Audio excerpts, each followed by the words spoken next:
தமிழகமெங்கும் கிளைகள் கொண்ட Annamal institute of hotel management and hospital management படிப்பில் சேர்வதற்கான அட்மிஷன் நடைபெறுகிறது. கோவிந்தராஜ் சார், இதுல துரைக்கண்ணா சார் சொல்ற பல புள்ளிகள் ரொம்ப முக்கியத்துவம் வாய்ந்த புள்ளியா இருக்கு இல்லையா? அதிமுகவினுடைய இரண்டாம் கட்ட தலைவர்களாக பார்க்கப்படுகின்ற அல்லது முன்னாள் அமைச்சர்களாக இருந்த பலரினுடைய ஒர்க்கை வந்து ஸ்பாயில் பண்றாங்க. குறிப்பாக இபிஎஸ், அவருடைய மகன், அவருடைய குடும்பம் அப்படின்ற இந்த அதிகார வளையத்துக்குள்ள முக்கியத்துவம் பெறக்கூடிய ஒரு இடத்தில் இருந்த தலைவர்கள் அவங்களுடைய தொகுதியிலிருந்து பின்னோக்கி செல்லக்கூடிய ஒரு நிலைதான் அதிமுகவினுடைய இந்த நிலை காரணம். இபிஎஸ் ஒன்றும் செய்ய மாட்டாங்க. ஆனால் இபிஎஸ் அவர் மகனால் உருவாக்கப்பட்ட அந்த பிரச்சனைகளுக்கான சாரம் அதை பற்றி விவாதிக்கணும் இல்லையான்றார்ல. அதாவது இது நான் வேற மாதிரி பார்க்குறேன். அதாவது இவங்க வந்து இப்போ எல்லாரும் தோல்விக்கு காரணம் இபிஎஸ்ன்னு சொல்லி சொல்கிறாங்க. ஆனால் அவங்க ஏன் அவங்களுடைய சுய பரிசோதனை செய்யவில்லை? இப்போ எஸ்பி வேலுமணியாக இருக்கட்டும், அவருடைய கோயம்புத்தூர் அந்த இதில் வந்து பார்த்தீங்கன்னா தோல்வி பல்வேறு அவருக்குன்னு கொடுக்கக்கூடிய அந்த இதில் தோல்வி கண்டிருக்காரு. விஜயபாஸ்கர் விராலிமலையை தவிர எந்த இதுலையும் அவர் வந்து ஜெயிக்கலை. சிவி சண்முகம் அவர் இருக்கக்கூடிய அந்த தொகுதியை விட்டு வேற எங்கேயும் இது பண்ணல, ஜெயிக்கலை. அந்த ஏன் அவங்க வந்து அக்செப்ட் பண்ண மறுக்கிறாங்க? இந்த தோல்விக்கு நானும் பொறுப்பு அப்படின்றத ஏன் அவங்க அக்செப்ட் பண்ண மறுக்கிறாங்க? அது வேலுமணியாக இருக்கட்டும், இல்லை சிவி சண்முகமாக இருக்கட்டும், இல்லை நத்த விஸ்வநாதனாக இருக்கட்டும், அவங்க ஏன் மறுக்கிறாங்க? எல்லா சார் ஒரு நிமிஷம் நான் குறிக்கல சார். நாங்களும் பொறுப்பு தான் சிவி சண்முகம் சொல்லியிருக்காரு. அதை உங்க கவனத்துக்கு கொண்டு வரேன். அதாவது சொல்லியிருக்காரு பையெல்லாம் தூக்கி இபிஎஸ் மேல போடுறதுன்றது ஏற்றுக்கொள்ள முடியாது. எல்லாரும் தான் அதுக்கு பொறுப்பு, இபிஎஸ் உட்பட எல்லாரும் இதற்கு பொறுப்பு. ஒரே ஒரு கேள்விதான் சார், அதிமுக ஆட்சிக்கு வரணும், அதிமுக இழந்த ஆட்சியை மீட்கணும் அப்படின்னா என்ன ஸ்ட்ராட்டஜி வச்சிருந்தார் இபிஎஸ் சார்? அவர் சென்றாக தான் இது பண்ண எல்லா ஸ்ட்ராட்டஜியும் நல்லா தான் போயிட்டு இருந்துச்சு. ரெண்டு ஸ்ட்ராட்டஜி சொல்லுங்களேன். இந்த ஸ்ட்ராட்டஜியை ஃபாலோ பண்ணியிருந்தார், ஃபாலோ பண்ணாரு, அதனால ஜெயிக்கணும் அப்படின்ற மாதிரி சொல்லுங்க சார்.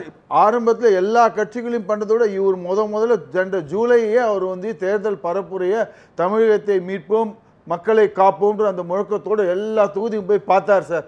யாரும் செய்யல. ஆனா வெற்றி வரல சார். அது ஃபெயிலியர். அங்கதான் யோசிங்க, ஏன் வெற்றி வரல சார்? இந்த இதுல முன்னாள் முதல்வரே தோல்வி அடைந்திருக்கார் சார். திரு ஸ்டாலின் அவர்கள் அவரே தோல்வி அடைந்திருக்கிறார் சார். ஏன் வரல? அவரே தோல்வி. இதுக்கு என்ன காரணம்னா சூழல் தான் சார்.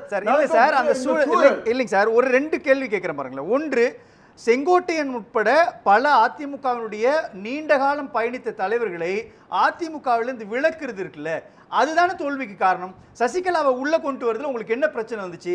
ஓபிஎஸ் உள்ள கொண்டு வந்து பணியாற்றுறதுல உங்களுக்கு என்ன சிக்கல் வந்துச்சு? செங்கோட்டையன் மாதிரியான மூத்த நிர்வாகிகளுடைய ஆலோசனையை கேட்டு நடந்திருந்தா அதிமுக அரியணைக்குள்ள வந்திருக்குமே. இதுதானே இன்றைக்கு இருக்கக்கூடிய அவங்களுடைய அதிருப்தி, அவங்களுடைய கருத்தா இருக்கு. இவங்க எல்லாம் இல்லாதப்பவே நன்றாகத்தான் செய்யுது. பல்வேறு, அதாவது இதுக்கு முக்கிய காரணம் நீங்க கேட்கறீங்களா இந்த தோல்விக்கு, நான் சொல்றேன் அந்த காரணத்தை. பெண் என்ற நிறுவனம் கடைசியா இறுதி கட்ட தேர்தலில் ஒரு சர்வே வெளியிட்டாங்க. அந்த சர்வேல வந்து திமுகவுக்கு சாதகமா அந்த சர்வே வந்துச்சு. அந்த சர்வேயை பார்த்தோன்னே மக்கள்லாம் என்ன நினைச்சாங்க? ஐயோ, மீண்டும் இந்த திமுக ஆட்சி வந்து விட போகுது, இந்த அவல ஆட்சி வந்து விட போகுது, இது வரக்கூடாது. அப்படின்னா நம்ம என்ன மாற்று வழி அப்படின்னு சொல்லி யோசிச்சாங்க. மாற்று வழின்னு சொல்றப்ப விஜயை பிடிச்சிட்டாங்க. தீய சக்தி தீய சக்தி தீய சக்தின்னு அவர் ஒரு நிறைய இல்ல சார். அதுதான் சார், அதுல புரிஞ்சு சார். அப்போ திமுகவை வேண்டான்னு மக்கள் முடிவு பண்ணிட்டாங்க அவங்களுடைய சர்வே அடிப்படையில் பார்த்தா. அதுக்கு அடுத்து அதிமுகவுக்கு தானே போயிருக்கணும் சார். அதிமுக தான் வந்திருக்கணும். அதுல முக்கியமான இது என்ன, மக்கள் என்னன்னா அதிமுக பிஜேபியோட கூட்டணி வைத்த ஒரு காரணத்தினால் பிஜேபி எந்த விதமான நடவடிக்கையும் எடுக்கவில்லை. திமுகவுடைய பல்வேறு ஊழல் குற்றச்சாட்டுக்கு ஆளான அமைச்சர்கள் மீது நடவடிக்கை எடுப்பாங்க காத்து கொண்டிருந்தார்கள். எடப்பாடி பழனிசாமி டெல்லிக்கு பல்வேறு முறை 3-4 முறை போய் சந்தித்து அமித்ஷாவிடம் எல்லாத்தையும் தரவுகள்லாம் கொடுத்துட்டு வந்தாரு. மூத்த பத்திரிகையாளர் 2 பேர் சொல்றாங்க. நக்கீரன் பிரகாஷ் சொல்றது என்ன சொல்றாரு? ஒரு ஸ்ட்ராட்டஜியை ஃபாலோ பண்ண ட்ரை பண்ணார் அவர். ஒன்று, அதிமுகவுடைய பொதுச் செயலாளராக மிதுனையும் முதலமைச்சர் கேண்டிடேட்டாக இபிஎஸ்ஸையும் வைக்கிறதுன்றது ஒரு முக்கியமான கருத்து. அதே மாதிரி துரைக்கண்ணா சார் சொல்லும் பொழுது இந்த ஐவர் அணி இருக்கிறாங்க இல்லையா, அதே தங்கமணியோ அல்லது வந்து நத்தம் விஸ்வநாதனோ, இவங்களுடைய வேல்யூவை குறைக்கிறது ரெண்டுமே முக்கியமான கதை சார். இதெல்லாம் கட்டுக்கதை, இதெல்லாம் கற்பனை. இதுதான் நடந்தது உண்மை. அந்த பிஜேபி கூட்டணி வச்சா பிஜேபினால திமுக மீண்டும் அந்த 22 எம்பி பிஜேபிக்கு தேவை, இவங்களுடைய தயவு தேவை. அந்த 22 தயவுனால பிஜேபி நடவடிக்கை எடுக்க மாட்டாங்க. நமக்கு இந்த திமுக ஆட்சியிலிருந்து அகற்றணும்னா ஒரே வழி. இவர் வந்து ஆரம்பமே சொல்லிட்டார், என்னுடைய அரசியல் எதிரி திமுக, கொள்கை எதிரி பிஜேபின்னு சொல்லிட்டு.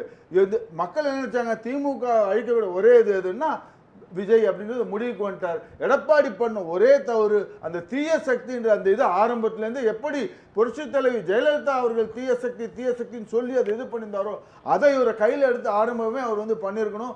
சரியான ஒரு இது பண்ண இவர் வைத்த ஒரே தவறு பிஜேபியோட கூட்டணி வைத்தது தான். அந்த தவறு வந்து மக்கள் வந்து இந்த பிஜேபி எந்த நடவடிக்கையும் எடுக்கலை. கடைசியில் வந்து அந்த பெண் நிறுவனத்தின் அந்த சர்வே மூலியமாக மக்கள் வந்து எல்லாம் பயந்துட்டாங்க. ஐயோ திருப்பி இந்த ஆட்சி வரப்போகுது வந்தான் ஆபத்துன்றதுனால அதுக்கு விஜய் மாற்று யாருன்னு பார்த்தாங்க. அதிமுக கடைசி முட்டு இருந்தது. அந்த பெண் சர்வே வரதுக்கு இது கோவிந்தராஜன் சாரோட கருத்து. ஆனால் அதிமுகவுடைய தோல்வி குறித்து ஒரு பொதுச் செயலாளராக இதுவரை என்ன ஆலோசனை நடத்தி இருக்கிறார் இபிஎஸ்? இன்னைக்கு சொல்லியிருக்காரு. இன்னைக்கு தெள்ள தெளிவா அவர் எல்லாருடைய கேள்விக்கும் பதில் சொல்லியிருக்காரு. எல்லா மாவட்டங்களிலும் மாவட்ட நிர்வாகிகள், அது மாவட்டம், ஒன்றியம், நகரம் எல்லா நிர்வாகிகளையும் வர வைத்து பேசி அவங்களுடைய கருத்துக்களை கேட்டு அதுக்கப்புறம் பொதுக்குழு கூட்டுவேன்னு சொல்லியிருக்காரு. அதான் இப்போ சொன்னார் அண்ணன் துரைக்கருணா, ஜெயலலிதாவும் இதே தான் செஞ்சுருந்தாங்க.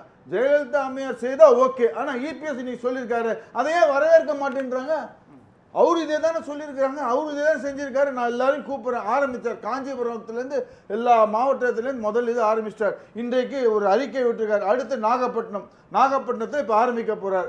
நாகப்பட்டினம் மாவட்டத்தில் இருக்கக்கூட எல்லா நிர்வாகிகளையும் வர வைத்து இங்கே சென்னைக்கு வர வைத்து எல்லோருடைய இந்த தோல்விக்கு காரணம் என்ன கேட்டு கடைசியாக எல்லா மாவட்டத்தையும் முடிச்சு அப்புறமா பொதுக்குழு கூட்டணி இன்னைக்கு தெளிவாக சொல்லியிருக்கிறாரு. இதோட வேற என்ன வேணும்? ஒரே ஒரு இதுக்கெல்லாம் காரணம் என்னன்னா அவர் பிரகாஷ் சொல்கிற மாதிரி அவங்களுக்கு மந்திரி வேணும். அந்த மந்திரி இதுக்கு பண்ணுறதுக்கு அவங்க நினச்சது ஒன்று, ஆனால் நடந்தது ஒன்று. அவங்க என்ன நினச்சாங்க, ஈஸியாக நம்ம இவருக்கு ஆதரவு கொடுத்துட்டு இவங்களுக்கு சப்போர்ட் பண்ணி பார்த்து ஒரு 30 பேர் வந்துட்டாங்க. அவங்க கணக்கு என்ன, அந்த ரைபல் குரூப்புடைய கணக்கு 30 பேர் வந்துட்டாங்கன்னா நமக்கு இந்த டிஸ்குவாலிஃபிகேஷன் நம்ம தப்பிச்சிக்கலாம், நம்ம ஒரு தனி அணியாக போட்டு மந்திரி பதவி வாங்கலான்னு ஒரு கணக்கு போட்டாங்க. இந்த ஐவர் அணி அந்த கணக்கில் புஷ் ஆகி போச்சு. அது வந்து ஒன்றுமே நடக்கலை. அதான் அதனால இப்போ என்ன பண்ணிட்டாங்க, நம்ம விலகி போயிட்டு எதனா ஒரு காரணம் வேணும். அவங்களுக்கு விலகி போகிறதுக்கு எதனா ஒரு காரணம் வேணும். அந்த காரணத்தை பழியை தூக்கி இபிஎஸ் மேலே போடுறாங்க. இதுதான் அவங்களுடைய எண்ணம். இந்த அதிருப்தியாளர்கள் என்ன நிலையில சார் இருக்கிறாங்க? அதிருப்தியாளர்கள் என்ன நிலைப்பாட்டில் இருக்கிறாங்க? இன்றைக்கு சட்டப்பேரவைக்கு போன எஸ்பி வேலுமணியோ அல்லது அவருடைய ஆதரவாளர்கள் கூட தனியாக ஒரு பாதையில தான் போனாங்க அப்படின்ற ஒரு கருத்து இருக்குது. இன்னொரு பக்கம் சிவி சண்முகத்தையும் சந்திக்கிறாங்க. அதிமுகவுக்கு மீண்டும் திரும்பி விட்டு தனிப்பாதையில் போவது என்பதும் சிவி சண்முகத்தை சந்திக்கிறது அப்படின்றதும் என்ன பொலிட்டிக்கல்? நீங்க ஒரே ஒரு உற்று ஒன்று நோக்கணும். அதிமுகவுக்கும் திமுகவுக்குள்ள ஒரு வித்தியாசம் பார்த்தீங்கன்னாக்கா, அதிமுக இது வரைக்கும் எந்த தொண்டர் வந்து போய் சேர்ந்துருக்காங்க, எல்லாம் நிர்வாகிகள் தான் போயிருக்கிறாங்க. மற்ற அன்னைக்கு எந்த தொண்டரும் தொண்டர் இன்னைக்கும் ரெட்டையில எங்கே இருக்குதோ அதிமுக எங்கே இருக்கோ அது பக்கம் தான் தொண்டர்கள் இருப்பாங்க. தொண்டர்கள் இன்றைக்கும் எடப்பாடி பழனிசாமி பக்கம் தான் இருக்கிறாங்க. எல்லா தொண்டர்கள் யாரும் போவே இல்லை. இங்கே நிர்வாகிகள் தான் போயிருக்கிறாங்க. ஆனால் திமுகவில் பார்த்தீங்கன்னா தொண்டர்கள் தான் நிறைய பேர் போயிருக்கிறாங்க, நிர்வாகிகள் அப்படி இருக்காங்க. அதுதான் வேறுபடுது. இந்த இதில் தொண்டர்கள் இருக்கிறார்கள். தொண்டர்கள் முழுக்க இவங்க இது பார்த்துட்டு இருப்பாங்க. பொதுக்குழு அப்போ அந்த 2400க்கும் மேற்பட்ட பொதுக்குழு உறுப்பினர்கள் நிச்சயமாக ஒரு நல்ல முடிவை எடுப்பார்கள். அந்த பொதுக்குழு வரைக்கும் வெயிட் பண்ணணும், அவசரப்படக்கூடாது. இவங்களுடைய நிலைப்பாடு என்னன்னா, அடுத்து இப்போ உள்ளாட்சி தேர்தல் வரப்போகுது சார். இந்த உள்ளாட்சி தேர்தலில் இவங்கெல்லாம் எதனா, ஏன்னா விஜய்க்கு அந்த தாவேகா கட்சிக்கு ஏறத்தாழ 1 லட்சத்துக்கும் மேற்பட்ட உள்ளாட்சி பிரதிநிதித்துவம் வர அந்த ரெப்ரசன்டேட்டிவ்ஸ், அதுக்கு ஆள் வேணும் சார். ஆள் இல்லாத என்ன பண்ண முடியும்? இப்போ இந்த சட்டசபையில் வந்தாச்சு, உள்ளாட்சியில் ஆள் வேணுமே. இவங்க இதில் இப்போ இருக்கிறவங்களாம் இப்போ இதில் போயாச்சு. அங்கே நிற்கிறதுக்கு மக்களிடையே சென்று இது பண்ண அனுபவம் வேண்டும், ஆட்கள் வேண்டும். அதை எப்படி இது பண்ணணும், அந்த இதுக்கு போகணும். அதுக்கு தான் ஆள் பிடிக்கிறாங்க. இப்போ புள்ள பிடிக்கிற வேலை ஆள் பிடிக்கிறத அதிமுகலேருந்து திமுகலேருந்து பிடிச்சி உள்ளாட்சி தேர்தல் அப்போ நம்ம கொஞ்சம் நல்ல ஒரு கட்டமைப்பு அமைப்புன்னு, அதுதான் இந்த தேவையாவுடைய மாஸ்டர் பிளான் இருக்கிறது. இப்படி தான் கூட்டி கழித்து பார்த்தாலும் அண்ணா எடப்பாடியை மாற்றுங்கன்னு சொல்லி தான் மக்களுடைய கருத்து. அந்த 3மே நீங்கள் கூட்டி கழித்து பார்த்தாலும் எடப்பாடி பழனிசாமி அவர் வந்து தன்னை மாற்றிக்கிடணும். நாங்கள் அவரை வெளியில் போங்க, அவரை வெளியில் நீக்கணுங்கிறதெல்லாம் எங்களுடைய கோரிக்கை இல்லை. அந்த பதவிக்கு நீங்கள் சரியில்லை அங்கிறது எங்கள் கருத்து. இதுக்கெல்லாம் அந்த அவர் பையன் மிதுனை பற்றி கேட்டீங்க, அது சொல்லலை. அப்பாவே வேண்டான்னு சொல்கிறோம். பையன் வந்து அரசியலில் வந்தா என்ன வராட்டா என்ன, அதை நாங்கள் பற்றி வரவேற்க. அதாவது ஏன்னா இப்போ அண்ணன் ஓபிஎஸ் அண்ணன் பையன் வந்தார், ஜெயக்குமார் அண்ணன் பையன் வந்தார், இப்படி பல பேருடைய ஒரு ராஜன் செல்லப்பா பையன் வந்திருக்காரு. அதுபோல் இவர் வரலாம். ஆனால் உங்கள் அப்பா எங்களுக்கு தேவையில்லை. இந்த கட்சிக்கு ஒதுங்கினார்னா இந்த கட்சி நல்லா இருக்குங்கிறது தொண்டர்களையும் கருத்து, எம்ஜிஆரோட ரசிகர்களையும் கருத்து, எம்ஜிஆரோட பக்தர்களின் கருத்து, தமிழ்நாட்டு மக்களின் ஒட்டுமொத்த கருத்து. அதை அண்ணன் பழனிசாமி பரிசீலனை பண்ணி இந்த பதவிக்கு நானே எடுத்துக்கிறப்பா, நீங்கள் யாராவது ஒருத்தரை தேர்ந்தெடுங்கன்னு சொல்லிட்டாருன்னா அதிமுக 100% வளரும். நன்றி.